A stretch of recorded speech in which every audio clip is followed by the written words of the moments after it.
것이요 의로운 사람을 가르치라. 그의 학식이 더하리라 라고 했습니다. 오늘 말씀의 제목이 뭡니까? 고귀한 선물 그랬는데 너무나 쉬운 대답, 쉬운 질문, 너무나 쉽게 대답할 수 있겠죠. 고귀한 선물이 무엇이겠습니까? 라고 물으면 방금 그렇게까지 말씀을 들었는데도 글쎄요 모르겠는데요. 그러면 정말 답답합니다. 고귀한 선물이 무엇이겠습니까? 지혜죠, 그죠? 그래서 8절을 보면 책망을 하더라도 거만한 자 책망하지 말아라. 책망을 하더라도 어떤 자에게 책망해라? 지혜 있는 자를 책망해라. 그럼 지혜 있는 사람은 책망을 들을 때에도 지혜가 있기 때문에 달게 듣게 되니까 책망하는 사람이 고마운 거예요. 그래서 지혜 있는 자를 책망하라. 그가 너를 뭐하게 되리라? 사랑하게 되리라 그랬어요. 그러니까 지혜 있는 사람은 책망을 들어도 잘 듣는다는 거죠. 그렇죠? 그런데 지혜 있는 자의 반대말은 오늘은 무지한 사람이 아니고 거만한 사람으로 나오네요. 그런데 거만한 사람을 책망하게 되면 어떻게 되느냐? 거만한 사람을 책망하게 되면 거만한 사람이 너를 뭐하게 될 것이다? 미워하게 될 것이다 그랬어요. 그래서 거만한 자를 뭐하지 말아라? 책망하지 말아라. 거만한 자는 네가 책망하더라도 깨닫는 법이 없다. 왜 깨닫지 못하느냐? 지혜가 없기 때문이다. 그러니까 책망하게 되게 되면 그 사람이 너를 사랑스러워하거나 고마워하거나 하는 것이 아니고 너를 미워하게 될 것이다. 왜? 지혜가 없어서 그렇다. 그런데 지혜 있는 자는 다르다는 거죠. 지혜 있는 자를 책망하게 되면 그 사람은 지혜가 있기 때문에 책망하는 말을 듣고도 지혜를 얻는 거예요. 그래서 책망하는 사람을 뭐 하게 된다 그랬습니까? 사랑하게 된다. 됐습니까? 그래서 지혜가 아주 중요한 것임을 깨달을 수가 있죠. 그리고 9절에서 보게 되면 지혜 있는 자에게 교훈을 더하라. 그가 더욱 뭐해질 것이다? 지혜로워질 것이다. 지혜로운 사람을 가르치게 되면 지혜로운 사람은 더 지혜롭게 되어진다라는 거예요. 그리고 의로운 사람을 가르치라. 그러면 의로운 사람은 그의 학식이 뭐하게 된다? 더하게 된다. 의로운 사람은 잘 받아들이게 된다라는 거예요. 그래서 실력이 점점 더하게 되어진다라고 이야기를 해요. 자, 그 다음에 10절로 내려가서 여러분 너무나도 잘 알고 있는 구절이죠. 그죠? 여호와를 경외하는 것이 뭐라고요? 지혜의 근본이다. 소중한 선물이 지혜라고 할진데 그렇다면 그 소중한 고귀한 선물을 어떻게 우리가 받을 수가 있는 것인가? 그 선물을 어떻게 우리가 소유할 수 있을 것인가에 대한 해답이에요. 그 지혜는 그 소중한 고귀한 보배는 선물은 뭐로 말미암아 주어지게 된다? 여호와를 경외하는 것으로 말미암아 비롯되어진다라는 거죠. 그래 그 고귀한 선물인 지혜를 우리가 얻을 수 있는 가장 좋은 방법이 뭐라고요? 여호와를 아는 것이다. 경외하는 것이다. 하나님을 경외하는 것이 지혜의 근본이다. 그리고 거룩하신 자를 아는 것이 바로 뭐라 그랬나요? 명철이다 그랬어요. 거룩하신 분이 누구입니까? 하나님의. 그 하나님을 아는 것이 바로 뭐라고요? 명철이다. 하나님을 아는 지식만큼 뛰어난 것이 없다라고 하는 그런 말씀이죠. 됐습니까? 그래서 오늘 소중한 고귀한 선물은 바로 뭐다? 지혜다. 그 지혜를, 그 고귀한 선물인 지혜를 얻을 수 있는 비결이 뭐다? 하나님을 경외하고 하나님을 알아가는 데 있다라는 것을 오늘 깨닫게 되기를 축원합니다.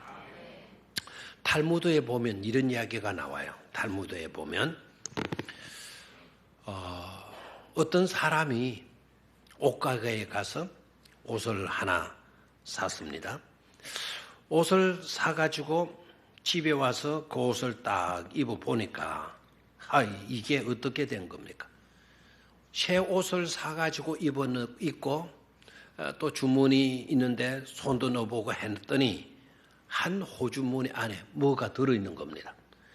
이게 뭔가 싶어가지고 그 주머니 안에 손을 넣어서 끄집어내어 보니까 세상에 이럴 수가 있습니까?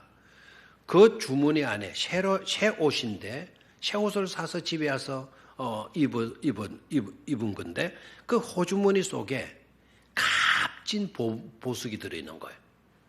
어디에다가? 호주머니 속에다가. 그러면 언뜻 여러분 이런 생각이 팍 들죠? 와, 나도 그랬으면 좋겠다 싶으잖아요.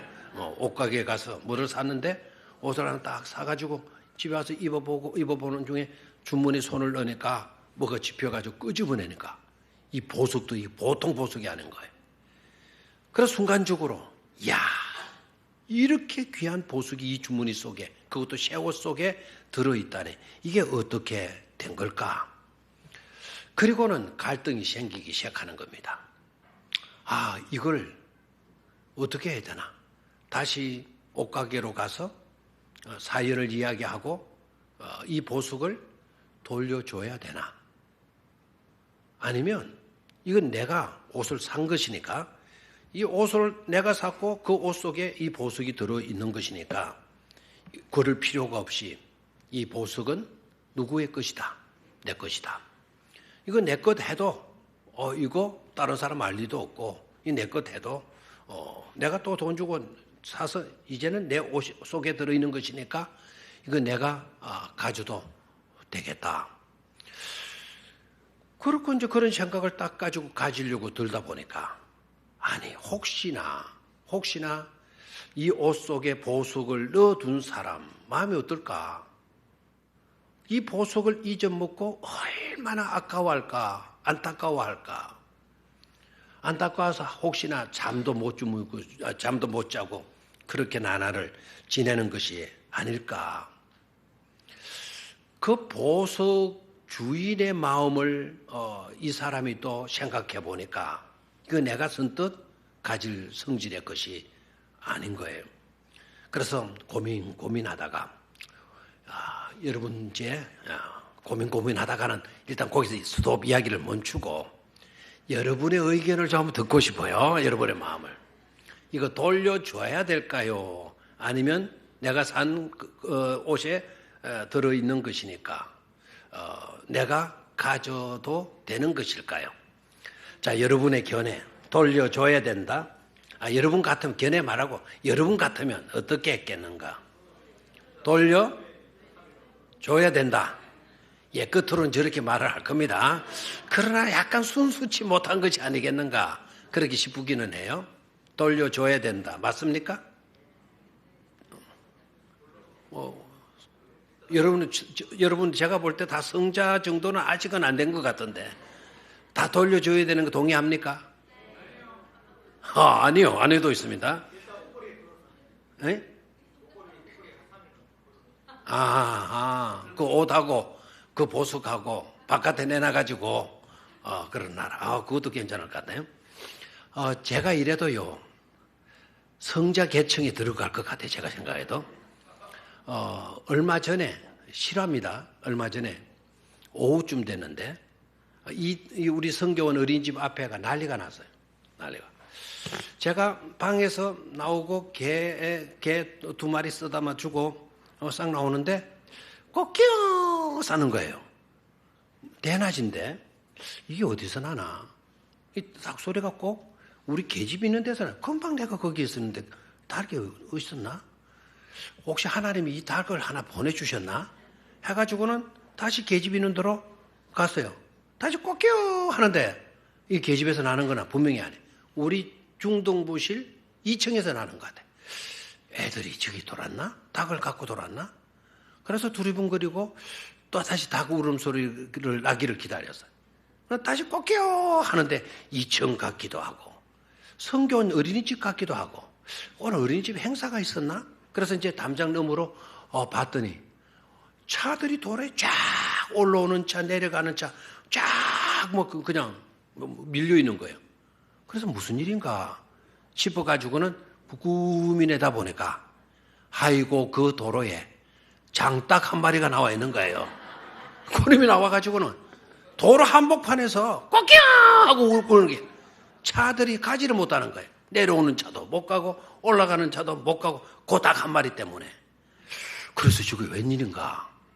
이 닭이 요새 촛불 집회, 태극기 집회 나와가지고 지 딴에는 나라 꼴을 보고 이놈도 시야로 나왔나? 하고 싶어가지고는 내려가 봤어요. 내려가 보니까 어떤 사람은 그걸 카메라로 찍고 휴대폰 해가지고 찍고 학생들, 초등학생들은 막 재밌다고 그냥 왔다 갔다 하고 이놈이 도로 딱 한번만 중앙선 분리대에 딱 써가지고 꺾야 싸고 뭐 이러는 거예요. 그래 이건 그냥 놔둬서는 안 되겠어요. 그래서 제가 기지를 발휘한 거예요. 이제 그 차가 멈춰 있으니까 사이에 들어가서 잡으려 하니까 이 녀석이 도망도 안 가. 폼을 딱 잡고 버텨요. 그래서 손이 딱 가니까 막 들면 쪼으려고. 순간적으로 나도 쪼여봤자 그게 얼마나 보겠어요. 순간적으로 으쌰보가지고 손이 안 가는 거예요. 그래가지고는 발로 이제 이렇게 하니까 구두로 막 팍팍 쫓고 그래. 발로 착착착착 차가지고 가해로 일단 밀어내놓고 그리고 고개가 돌아가는 틈을 타서 탁 잡으려 하니까 요 녀석이 꽥 하면서 또 나가는 거예요. 저쪽 주차장까지 몰아가지고는 드디어 제가 생포를 했지 않습니까? 이 참 의로운 의인상을 좀 저한테 줘야 되는데 그걸 탁 찍어내니까 꽉꽉꽉꽉 난리한 거예요. 무찍한 거예요. 그래 이제 이 닭 주인이 누구인지를 몰라요. 그래 제가 깨끗하고 털이 반질반질하고 했으면 제가 가지고 왔을는지도 몰라요. 닭 뼈살을 딱 보니까 아이고 이거 조류 독감에 걸려가지고는 이거 내다 갖다 버려놓은 게 아닌가 싶은 생각이 딱 들고 아이고 이걸 내가 만져도 되나 이거? 쉐하면 때가 많이 묻어서 흰 닭인데 누렇게 묵직하고 그래서 애매하니까 꼭 해요. 조류 독감 걸린 닭 같으면 어떻게 이렇게 될 건데 이거 쌩쌩한 거예요. 그래서 독감은 아닌 것 같다. 그래도 찝찝하잖아요. 맨손으로 잡았죠. 그것도 시커먼 막 그냥 때가 많이 타죠. 묵직해. 그래서 이 주인 없냐 하니까 아무도 없는 거예요. 그래서 순간적으로 학교 닭이 아닐까. 그래서 학교로 갖고 올라갔어요. 그러니까 한 권사님 집 앞에 가니까 이게 얼마나 무거운지 팔이 아파요 이거를. 그래도 역사적인 사명. 누구도 받으려고 하는 사람이 없으니까. 그건 오면 또 이게 도망갈 거고 팔이 아파도 그걸 쥐고 그 높은 계단을 올라가가지고 때마침 가니까 그 밭에 누가 일을 해요. 혹시 여기 닭 안 키웠냐니까 닭 안 키웠는데요. 난감한 겁니다 이제 이거. 키웠다 그러면 그 죽을 넣어 내려오면 되는데 이거 닭 안 키웠다니까 할 수 없는 거예요. 다시 가지고 올라 그래도 찝찝하고 그냥 놔둘라 그래도 안 되고 혹시 모르니까 여기다가 토끼 키우는데 여기다가 좀 매놓읍시다. 그래도 거기다 묶어갖고 내가 얼른 다시 왔어요. 와서 생각하니까 이게 좀 아까워요. 이거 잡아가지고 이거 백숙 닭, 토종닭 백숙 아닙니까? 딱 해서 먹었으면 하는 생각이 들고 그래서 그 학교 관리하는 소사 잡아먹든지 말든지 그냥 아마 키우든지 그렇게 하시라고 가고 내려왔는데 그런데 오늘 제가 들으니까 그 닭을 닭 주인께서 찾아가셨다는 겁니다. 그리고 그 닭을 그대로 키우고 있다고 하네요. 제가 무슨 이야기하다 그래 갔죠? 그걸 제가 잡아먹지 않고 돌려주었다는 것 아닙니까? 요새 닭값이 비싸요? 싸요? 계란값도 올라가고 닭값도 올라갔다 그래대요. 저는 솔직히 잡아먹을 걸 하는 생각도 사실은 들었습니다. 그런 제가 가지지 않고 뭐 했다는 셈입니까? 돌려주었다는 거 아닙니까? 자, 이 보석을 돌려줘야 돼요. 내가 산 옷에 들어있으니까 내가 가져야 돼요. 솔직히 닭 한 마리도 내가 잡아먹을 걸 싶었는데 그 엄청난 보석이 주어졌다면 저도 아마 가지려고 했을 것 같기도 해요. 근데 이분도 너무 고민이 되는 거예요.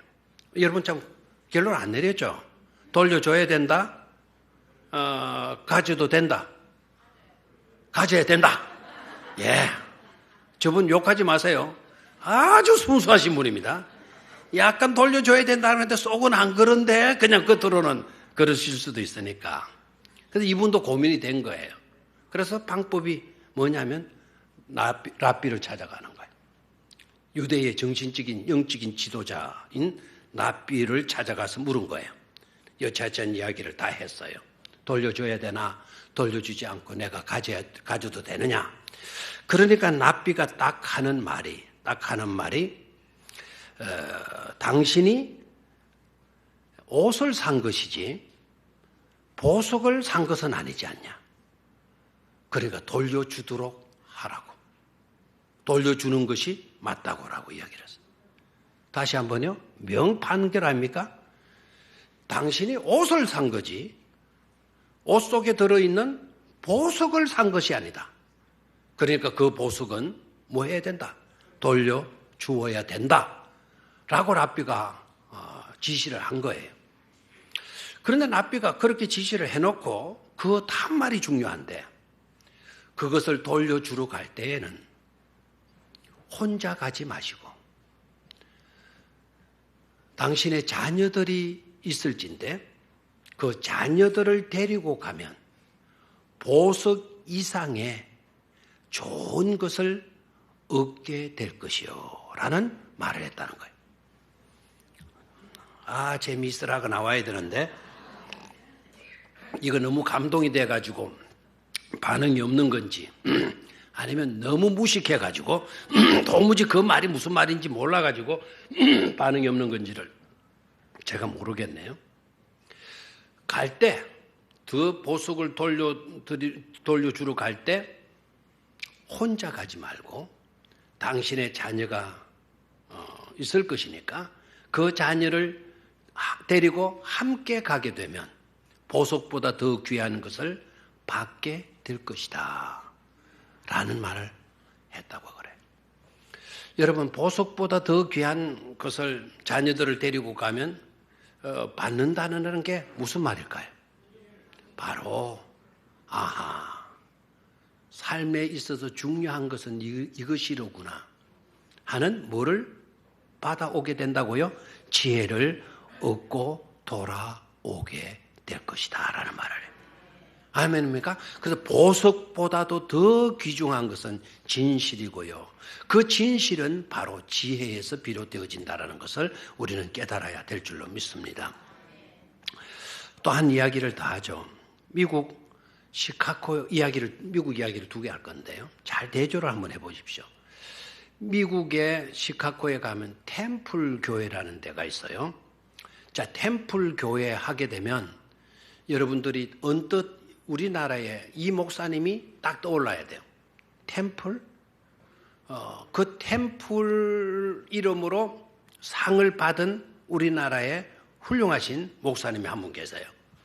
그 목사님은 세상을 뜨시고 하나님의 나라에 가셨지만 혹시 누구신지 아시겠죠? 바로 영락교회의 한경지 목사님이세요. 종교계의 노벨상이라고 할 수 있는 템플상을 수상한 목사님이에요. 이 교회가 엄청난 규모의 교회가 될 수 있었던 것은 이런 유래 때문에 그렇답니다. 그 교회가 원래는 큰 교회가 아니고 100명도 제대로 모이지 않는 그런 교회였다고 그러는데요. 근데 이 교회의 교인 중에 한 분이 내가 주를 위해서 헌신하고 교회를 위해서 할 수 있는 것이 뭐가 있을까? 하나님께 나와서 기도를 늘 드렸는데 한 번은 하나님께서 그런 감동을 주시더라는 겁니다. 네가 나를 위해서 아름다운 생각을 네가 갖고 있구나. 100여 명의 교인들이 있지만 누구 하나 나를 위해서 헌신하고자 하는 마음을 먹는 사람이 이 교회는 없었는데 네 하나 딱 있구나. 나는 네가 나를 위해서 이것 하나 해줬으면 좋겠다. 하나님이 이분에게 감동을 주신 거예요. 그래서 하나님 뭡니까? 그것은 부활주일이 되면, 부활절이 되면 꼭 네가 이 교회 종각에 세워져 있는 그 종각 위에 십자가, 그 십자가가 있지 않냐. 그 십자가를 꼭 네가 깨끗이 좀 청소 좀 해줬으면 좋겠다. 그래 이분이 감동이 딱 너무 기쁜 거예요. 그 일이라면 제가 얼마든지 할 수가 있겠습니다. 그것도 매달마다 십자가 청소하는 것이 아니니까. 그래 1년에 꼭 한 번 부활절, 그 부활절 전에 십자가를 청소하는. 그래 하나님, 제가 그 일을 하겠습니다. 제가 그 일을 기꺼이 하겠습니다. 그래서 부활절 오기를 기다렸고 부활절 전날 그 높은 십자가 위에 올라가서 그 십자가를 닦기 시작한 거예요. 그러니까 지나가던 사람들이, 이제까지 그런 일이 없었는데 지나가던 시민들이 그 템플 교회의 십자가에 뭔가가 있고 움직이는 물체가 있게 되니까 지나가다가 말고 너도 나도 그 십자가를 바라보게 돼요. 그래 저게 사람인가 뭔가, 어떻게 저 이렇게 올라가게 됐나, 저기서 뭘 하게 됐나, 아마 궁금해서 그랬던 모양입니다. 그런데 이분이 청소를 하고 딱 내려온 거예요. 1년이 지나요. 1년 뒤에 또 하나님과의 약속이니까 다시 십자가에 올라가서 십자가의 청소를 하게 되는데 또 수많은 사람들이, 지나가는 사람들이 멈춰가지고 그 십자가에서 내려올 때까지를 구경을 하는 거예요. 기다리고 있는 거예요. 그래서 이분이 내려와가지고 목사님에게 질문한 겁니다. 목사님, 무슨 일이 있었나요? 왜 사람들이 이렇게 많이 모이게 되죠? 모여있죠? 그러니까 목사님이 당신이 십자가에 올라가서 십자가를 청소하는 걸 보고 사람들이 당신이 뭔가 싶어서 쳐다보고 있는 것이요. 그러니까 이 청소하신 이분이, 와, 그렇구나. 십자가 위에 올라가서 청소만 해도 수많은 사람들이 그 십자가를 우러러 바라보게 되고 교회 앞에 머물러 서게 되는 것이로구나. 혼자말로 중얼거렸어요. 혼자말로 중얼거리는 소리를 목사님이 딱 들은 거예요. 혼자 중얼거리는 그 소리를 듣고 목사님이 영감이 탁 온 거예요. 감동이 된 거예요. 그리고 그 다음 주일날 부활절 설교를 이렇게 했다고 그래요. 부활절 설교를. 우리가 십자가에 올라가서 십자가에 있기만 해도 수많은 영혼들이 십자가를 바라보고 주님께로 나오게 될 것입니다. 우리 주님은 십자가에서 부활하셔서 십자가에 주님이 계시지는 않습니다. 여러분, 가톨릭의 십자가하고 우리 개신교의 십자가의 차이점을 아십니까? 여러분 혹시 집에 십자가 걸어놓으신 분 있어요? 없습니까? 있습니까? 그 십자가가 어떤 그 십자가를 갖다 걸어놨죠? 거기에 사람이 달려있는, 예수님이 달려있는 십자가를 걸어놓았습니까? 아니면 아무것도 없는 그냥 십자가를 걸어놓았습니까? 혹시나 그 안에 사람이 있는 십자가를 걸어놓았다고 하면 그것은 가톨릭의 십자가입니다. 거기에는 십자가에 사람이 없으면 그건 개신교에서 붙이는 십자가예요. 내용이 다릅니다. 아시겠죠? 그러니까 이왕이면 십자가의 그 의미를 더 새기려고 그러면 예수님이 달려있는 십자가가 낫죠? 맞죠? 근데 아셔야 합니다. 그거는 죽음으로 끝나는 거예요. 예수님은 부활하셨기 때문에 십자가에 계셔서는 안 되는 거죠, 이제는. 그러니까 이 목사님이 그런 설교를 한 거예요. 그런 설교를 하고, 그러나 우리는 십자가와 함께하는 삶을 사는 성도가 되어야 합니다. 십자가와 함께하는 삶을 살게 되게 되면 그게 십자가를 지는 삶이고, 십자가를 지는 삶을 살게 되는 데서 수많은 시민들, 수많은 사람들이 몰려오게 되는 것입니다. 라고 설교를 했다는 거예요. 그런데 그것은 한 청소부에게서 나온 이야기, 그것을 그 청수부에서 중얼거리는 말이 목사님에게 영감으로 주었고 영감 어린 목사님이 또 그 내용으로 설교를 했을 때 그 교회 성도들이 다 영감을 받고 감동을 받았다는 거 아닙니까? 그때부터 100명의 백명남짓한 교인들이 십자가와 함께하는 삶을 살기를 시작했다라는 거예요. 그러니까 교회가 큰 교회로 부흥이 되어졌다라는 것이죠. 아멘입니까? 그것이 미국의 시카고에 있는 템플 교회입니다. 십자가와 함께하는 삶. 또 한 이야기를 할 건데 이건 미국의 텍사스주에 있었던 이야기입니다. 잘 새겨 들으시기를 바라요. 문제가 어디에 있었는가? 이 교회도 약 한 100여 명 정도 모이는 교회였습니다. 뭐 아무런 어려움 없이 자급자족, 다시 말하면 그거를 뭐라 그러나요? 미자립이 아니고 자립이 되는 100여 명 정도, 100명 남짓하니까 자립이 되는 그런 교회로서 문제없이 늘 지내온 거예요. 그런데 어느 날 그 교회 넓은 마당 안에서 뭔가 이상한 기미가 나타나기 시작했고 그리고 그것을 알아보니까 교회 마당, 그 넓은 교회 마당 한복판에서 기름이 솟구쳐 올라오기를 시작한 거예요. 그 교회가 유전밭 위에 세워져 있었던 겁니다.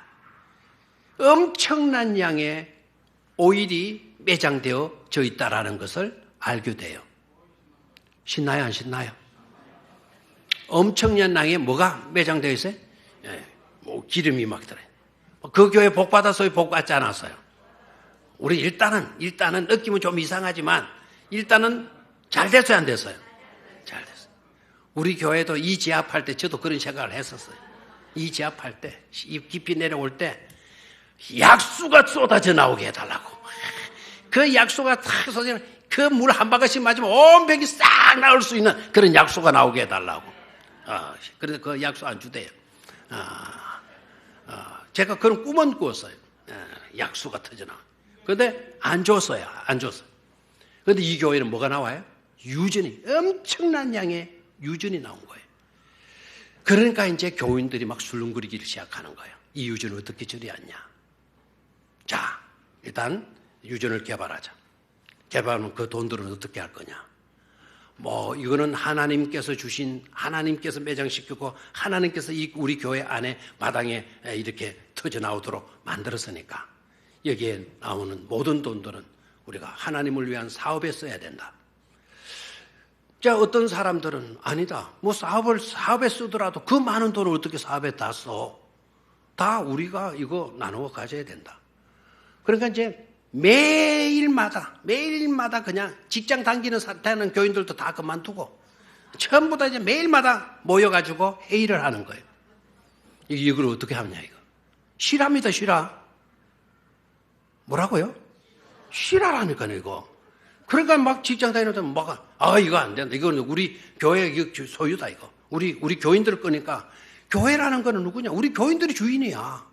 그러니까 이것은 교회에서 나왔으니까 이 돈은 우리 것이야, 우리 것. 해가지고 막 그냥 매일 이제 다른 것도 장사하는 사람 다 문 닫고 직장 그만두고 그 회의만 하는 거예요. 그래서 회의를 해가지고는 어떤 결론으로 회의가 나가는 거니까 회의를 오래 하게 되면 다들 뭐 하게 된다? 회의를 오래 하다 보면 자주 하거나 회의를 오래 하다 보면 진짜 회의가 생길 수밖에 없는 모양입니다. 회의의 결과가 뭐냐 하면은 이겁니다. 이거 우리가 법정으로 이거 해결해야 된다. 이거 도무지 이거 의견 충돌이 일어나게 되니까 이거는 법에 가서 물어봐야 된다. 그래가지고는 결국 법정으로 가요. 회의에서 결론을 내리지 못하고 법정으로 딱 가가지고 법정 판결을 받았는데 어떻게 받아놓은 거 아니까 그 유전이 되는 그 시간까지 그 교회의 교적부에 이름이 있는 사람들의 몫이다. 이렇게 결론이 됐어요. 여러분 판사도 희한한 판사가 다 있죠. 이건 하나님의 것이다. 다 이러고 하나님의 사업에 써야 된다. 이렇게 판결을 해주면 좋겠는데 미국 사회가 이미 세속화가 되었잖아요. 그러니까 기독교 국가인 나라의 기독교 국가의 판사가 그렇게 판결을 해버렸어요. 그런 거 어떡합니까? 이제 그때부터는 풀이 났겠다. 내 교육부가 있는가 없는가. 그리고 그 교육부에 내 손자 새끼까지 이름이 들어가 있는가 안 들어가 있는가. 막 여기에 또 불이 나는 거예요. 그래서 막 그냥 우리로 말하면 면사무소, 우리로 말하면 동사무소가 막 바빠지기 시작한 거예요. 애들까지 막 이름을 다. 그래야 나중에 할당되면 애들 이름까지 돈을 할당받을 수 있으니까. 그리고 그 순간부터 소문이 나잖아요. 소문이 나니까 이 교회 다니는 사람도 어디로 다 오겠어요 또. 요새가 막 이런 식의 특징 아니잖아요. 조금만 좀 이리 몰렸다가 막 저리 몰렸다가 조금 먹었다가 막 우르르 갔다가 이런 거 철시 애들 많아요 안 많아요? 그럼 미국도 마찬가지 모양입니다. 이런 소문이 쫙 나가니까 막 주변의 떠내기들이 막 그 교회로 오기 시작하는 거예요. 근데 그 교회로 오게 되니까 그 교회 성도들이 어떤 생각을 가져? 그 사람들 자꾸 돌아오면 나중에 또 우리한테 돌아올 게 많아요 적어요. 적으니까 우리는 앞으로 새 교우가 오더라도 절대로 등록을 받지 않습니다. 이렇게 결론을. 회의의 결과입니다. 전부 다 좋은 줄 알았지. 전부 다. 교회에 엄청난 축복이 주어진 줄 알아요. 이건 하나님 우리 교회 사람에게 특権을 주신 줄로 생각해요. 그런데 그 교회가 어떻게 된 줄 아시죠? 텍사스에 있는 그 교회는 이름도 없이 빛도 없이 그 교회는 사라지고 말았다는 이야기입니다. 실화입니다. 여러분 어떻습니까? 한 사람은 십자가에 올라가서 그 높은 십자가 청소하는 일로 교회를 부흥시켰는가 하면 한 교회는 엄청난 유전 발견하고 그 교회는 흔적도 없이 사라지고 마는. 결론은 간단하죠. 우리에게 필요한 것은 뭐라고요? 지혜다라는 거예요. 엄청난 재물이 아니라는 거예요. 옷 속에 들어있는 보석이 가치 있는 것이 아니라는 겁니다. 지혜가 보석보다 더 뛰어나는 것임을 깨닫고 고귀한 선물인 지혜를 우리는 놓치지 말아야 될 줄로 믿습니다. 성경은 이렇게 말씀합니다. 누구든지 너희 가운데 지혜가 부족하거든 후히 주시고 꾸짖지 아니하시는 하나님께 구하라고. 아멘입니까? 하나님은 그것을 구하는 자들에게 소중한 고귀한 선물을 아낌없이 허락하여 주시는 줄 믿습니다. 그런 은혜가 함께 하실 수 있기를 축원합니다. 바로 이어서 우리 중고동부와 함께하는 시간을 갖도록 하겠습니다.